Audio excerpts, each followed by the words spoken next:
BFM Business, l'heure H, l'invité.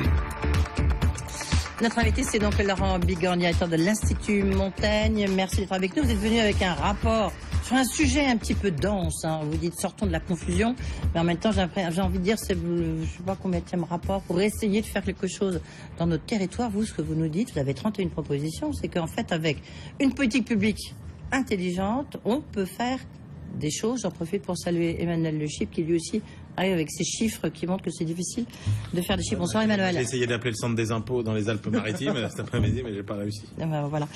Plus sérieusement, même de résidence secondaire. Pourquoi est-ce que vous êtes penché sur cette question? Est-ce que vous apportez, j'ai envie de dire, est-ce que vous avez arrêté de rire? Non, mais un peu plus de sérieux, si vous voulez. Est-ce que, Laurent Bigorre, est-ce que vous pensez qu'on peut essayer de faire que ça bouge au lendemain, justement, de ces élections régionales et la volonté de certains présidents d'agir? Vous m'avez provoqué, Edwige, sur un énième rapport. J'aimerais dire que ce rapport, il a deux singularités. Ouais. Il a été préparé par un homme de gauche et un homme de droite, Jean-Pierre Baligan et Gilles Carrez. C'est suffisamment important pour être souligné. Deuxième singularité, généralement, quand on vous dit il a été préparé par un homme de gauche, un homme de droite, vous pourriez me dire il faudrait une femme, bien sûr, c'est qu'il a abouti à du consensus mou. Et qu'en gros, des élus se sont mis d'accord pour ne rien changer. C'est pas le cas. C'est pas le cas ici parce qu'on part d'un point de constat important, c'est que des textes sur la décentralisation, depuis 35 ans, il y en a eu 12 dans notre pays. Tous les 3 ans, on a fait évoluer et changer les règles du jeu. Ouais. C'est pour ça qu'on appelle à sortir de la confusion en soulignant d'emblée une occasion manquée. C'est-à-dire que le gouvernement, de notre point de vue, a plus été attaché à la recherche d'un marqueur de la réforme, donc au fond, j'explique aux Français qui vont vivre dans des régions plus grandes, que par une volonté d'améliorer l'efficacité des politiques publiques. J'en veux pour preuve que la singularité française, quelle est-elle? C'est que tous ces textes dont j'ai parlé ont conduit à rajouter et surajouter aux communes, des intercommunalités, des départements, des régions avec l'État et l'Europe. Toute réforme, en fait, rajoute une feuille. Et que, évidemment, ça ne vous étonnera pas, on plaide dans ce rapport pour dire qu'il y a au moins un niveau en trop. Et il y a un moment ou un autre, il va bien falloir ouvrir ce dossier. En attendant... Ça fait plusieurs fois que vous venez sur BFM Business. C'est pas la première fois que vous nous dites ça. Donc, qu'est-ce que vous apportez de neuf dans vos 31 propositions? Eh bien, on ne s'est justement pas borné à regarder ou à critiquer le découpage, la mise ensemble, pour moi qui suis lorrain et qui a un cœur qui saigne, de voir l'Alsace, la Champagne-Ardenne, non, ça ne nous a pas intéressé. Ce qui nous a intéressé, c'est au fond sur les questions de maîtrise des finances publiques. Comment est-ce qu'on peut y arriver et proposer des solutions pragmatiques? Et vous verrez dans le rapport que ça passe beaucoup plus par une maîtrise de la masse salariale, et on donne des clés pour y parvenir, qu'évidemment par une réduction drastique des investissements. On sait tous qu'il y a eu de mauvais investissements publics, mais il y a aussi des bons investissements publics. Je rappelle que la chute de l'investissement public des collectivités locales, l'année dernière, c'est presque moins 10%. Moins 10%. Mais ça, c'est dû à la suppression, mais c'est dû, diminution. Edwige, soyons clairs, c'est dû à quoi? C'est dû à des collectivités qui n'ont pas anticipé ce que leur disait l'État depuis des années. Il n'y a plus d'argent, on va couper vos dotations globales de fonctionnement. Quelle a été la variable d'ajustement? Pas le personnel, pas le non-remplacement des départs à la retraite, pas des mesures à prendre assez rigoureuses sur le temps de travail des agents. La mesure, ça a été, on coupe les investissements, y compris les investissements les plus utiles pour les territoires. Alors, demain, notre invité dans l'heure H, c'est Alain Roussel. Donc, ça sera en fait sa dernière interview en tant que président de l'Association des régions de France. D'accord? Lui, il nous dit, mais attendez, on a une baisse de dotation qui est extrêmement rapide. Donc, en un an, la seule chose que vous pouvez couper, c'est les dépenses, c'est l'investissement. Vous ne pouvez pas virer les gens comme ça. Je m'inscris totalement faux contre là-dessus, contre ce point de vue, pour deux raisons. La première, c'est que l'Institut Montaigne a chiffré, vous en rappelez peut-être au moment des dernières municipales, la situation des 10 plus grandes villes françaises, et on a rechiffré pendant les régionales, la situation de toutes les régions. Nouvelle géographie, vous retrouvez tout sur le web, avec des cartographies très dynamiques. On voit quoi? Premier élément, on voit que partout dans les grandes villes françaises, on voit la masse salariale des intercommunalités augmenter parallèlement, non pas à la diminution, mais à l'augmentation de la masse salariale dans les communes. Ça veut dire qu'au moment où on crée une strate supplémentaire d'intercommunalité pour mutualiser, on voit que les communes, d'une certaine façon, refusent cette mutualisation, puisqu'elles continuent de dépenser plus d'argent pour fonctionner. Premier point. Deuxième point, dans les régions, on voit des augmentations considérables de masse salariale. Alors, les présidents de région vont dire, mais non, mais c'est l'État qui décide. C'est pas vrai. La moitié de l'augmentation de la masse salariale dans les régions, c'est à la libre main des édits régionaux. Donc on voit bien qu'il n'y a eu aucune rationalité. On a été cigale, on n'a jamais été fourmi, on n'a pas préparé l'avenir, on n'a pas voulu voir la dégradation à l'échelle européenne et française des comptes publics, et au moment où ça arrive, évidemment, il est trop tard. Guillaume Paul, après le chiffre de le chiffre. Question. Alors ça, je ne sais pas si l'Institut Montaigne le chiffre aujourd'hui, mais quand on avait annoncé cette réforme territoriale, on avait donné des projections sur les économies que pourrait générer cette réforme. Est-ce que vous arrivez à chiffrer ce qu'il en reste aujourd'hui? Alors c'était avant qu'on recule sur les départements. Je défie quiconque d'être capable de nous expliquer, de nous prouver que la moindre économie va être dégagée. Je serais très heureux d'ailleurs qu'on n'ait pas suscité de dépenses nouvelles. Ce serait déjà une considérable évolution. Mais bien sûr, mais comment voulez-vous, dès lors qu'on ne change pas les politiques publiques, dès lors qu'on n'établit pas des chefs de file clairs, comment voulez-vous que la situation se soit améliorée? C'est-à-dire que, je prends le cas de la région Aquitaine, de la grande Aquitaine du XIIe siècle, avec... D'Aliénor d'Aquitaine, enfin un petit peu plus tard, oui. Comment? D'Aliénor d'Aquitaine, oui. Je prends le cas de cette région. Comment vont se faire les économies d'échelle? Comment est-ce qu'on va rationaliser l'ensemble? Mais bien sûr qu'on va garder des implantations territoriales. Et l'État fait un peu pareil d'ailleurs.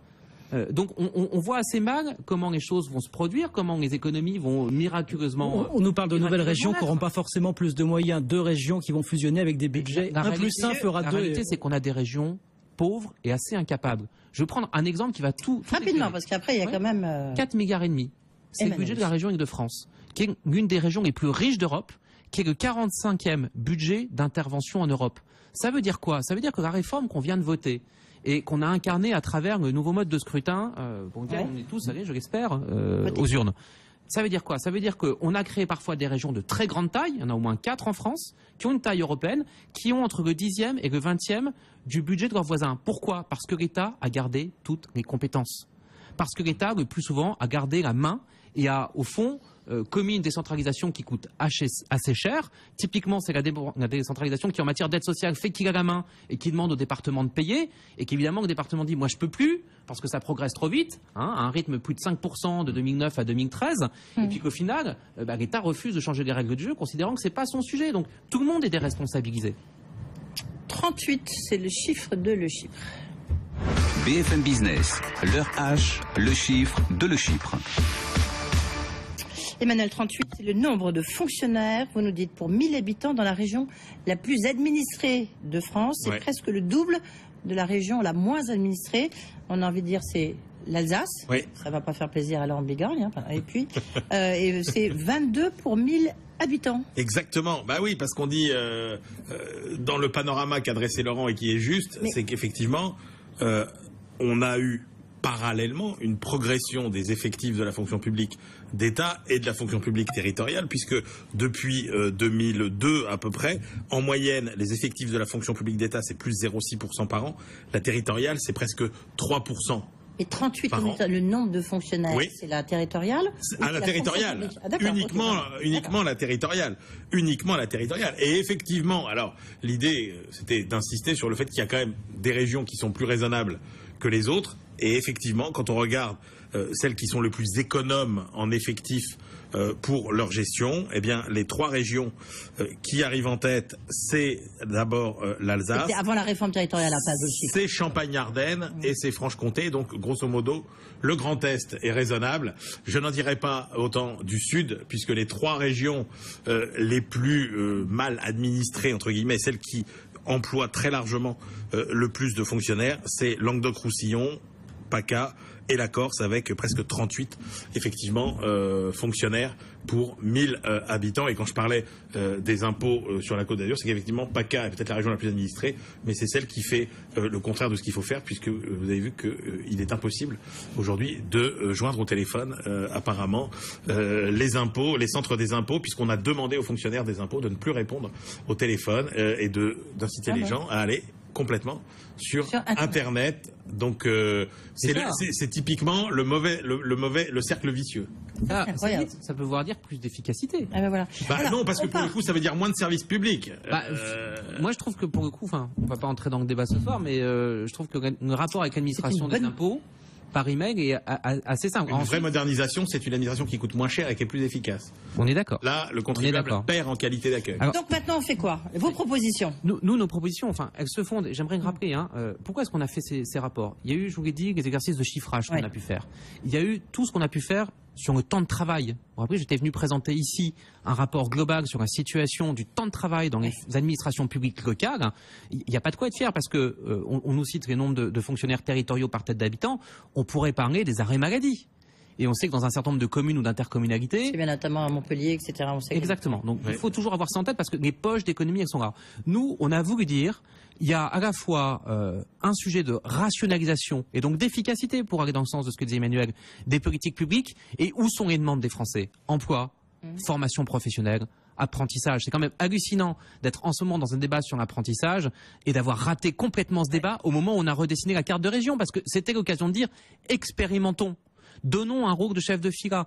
Alignons, par exemple, les centres de formation des apprentis et les établissements de l'éducation nationale pour qu'il y ait au fond une fongibilité et une capacité, un intérêt des régions à agir. On a raté ces grandes étapes. Donc, on a un premier sujet de rationalisation, donc d'efficacité des politiques publiques. On a un deuxième sujet de maîtrise de leurs coûts.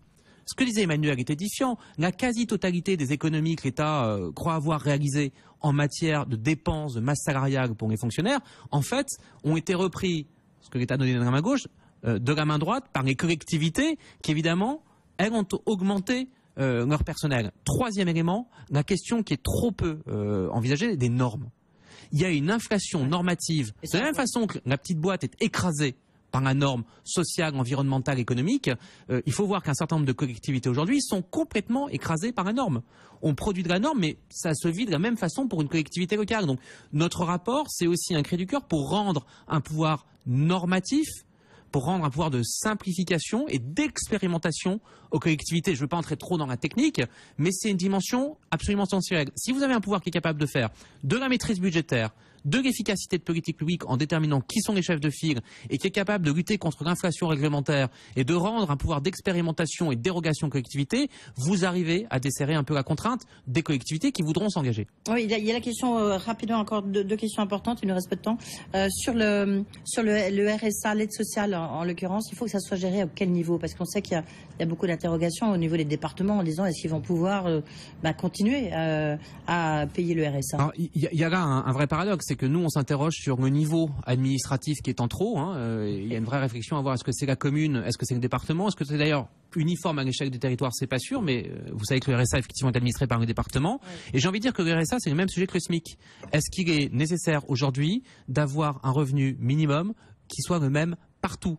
Oui. Est-ce qu'un coût de la vie est le même à Limoges, à Paris? La réponse est non. Et donc, à partir de là, il faut être capable de rendre à la main des collectivités, effectivement, une partie, j'allais dire, du fonctionnement et de l'évolution de ces revenus minimums.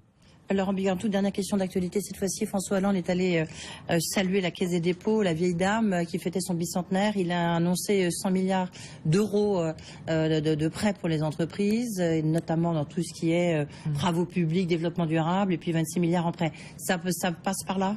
Écoutez, on s'intéresse beaucoup au thermomètre. Je discutais avec un grand banquier de la place l'autre jour. Les banques font beaucoup d'efforts. La Caisse des dépôts, c'est très bien, mais les banques privées aussi. La question est de savoir si, d'une certaine façon, on n'est pas aussi en train de financer notre absence de productivité en matière de prêts aux entreprises. Eh bien, ça sera l'objet d'un prochain rapport et vous reviendrez nous voir. Merci beaucoup, Laurent Bigard. En tout cas, 31 propositions, on peut retrouver ça sur le site de l'Institut Montaigne. J'en profite pour dire que notamment Nicolas Dufour, le patron de la BPI, sera notre invité demain dans le H. Merci Emmanuel Le Chypre. Dans un instant, le décodeur de l'écho avec Fabrice Ladi. Et nous, on se retrouve, Guillaume, demain midi, le H, avec Alain Rousset, je le disais, le président de l'Association des régions de France. À demain, bonne soirée.